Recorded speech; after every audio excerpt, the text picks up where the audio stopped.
साल था 1960 का दशक। एक तरफ फिल्मी दुनिया की चमक दमक और दूसरी तरफ क्रिकेट के मैदान का रौब। उसी दौर में दो नाम अक्सर साथ लिए जाते थे, सिम्मी गरेवाल और मंसूर अली खान पटौडी। सिम्मी अपने सादे अंदाज और शांत व्यक्तित्व के लिए जानी जाती थीं।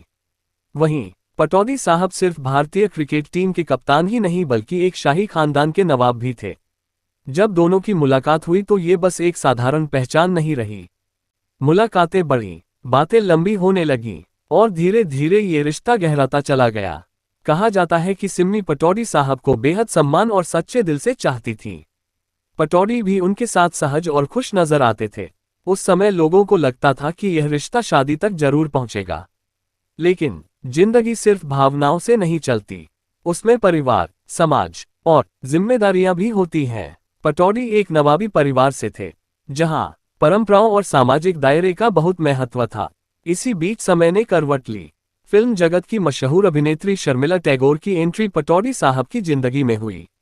शर्मिला उस दौर की सबसे चर्चित अभिनेत्रियों में से थीं, आत्मविश्वासी, आधुनिक और बेहद आकर्षक व्यक्तित्व वाली। पटौडी और शर्मिला की मुलाकातें बढ़ीं और धीरे धीरे उनके बीच भी एक गहरा रिश्ता बन गया। यहीं से कहानी ने नया मोड़ लिया।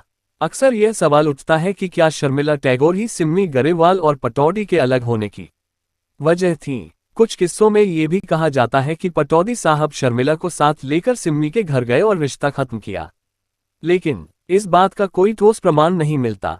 हाँ, इतना जरूर माना जाता है कि पटौडी ने सिम्मी से साफ तौर पर अपने दिल का फैसला साझा किया। ये पल सिम्मी के लिए आसान नहीं रहा होगा, लेकिन उन्होंने इस रिश्ते को गरिमा के साथ स्वीकार किया। बाद में पटौडी और शर्मिला ने विवाह किया। उनका वैवाहिक जीवन लंबा और स्थिर रहा। उन्होंने साथ मिलकर परिवार बसाया और सार्वजनिक जीवन में एक सम्मानित जोड़ी के रूप में पहचाने गए। दूसरी ओर सिम्मी गरेवाल ने भी अपने जीवन को नई दिशा दी। उन्होंने अपने करियर पर ध्यान दिया और आगे चलकर एक सफल कार्यक्रम की मेजबान बनी। खास बात यह है कि उन्होंने कभी सार्वजनिक रूप से कटुता नहीं दिखाई। समय के साथ रिश्तों में परिपक्वता आ गई। सिम्मी गरेवाल, पटौडी और शर्मिला की कहानी एक अधूरी मोहब्बत, एक नया आरंभ और समय के साथ सबको आगे बढ़ना, ये सीख लेने की दास्तान है।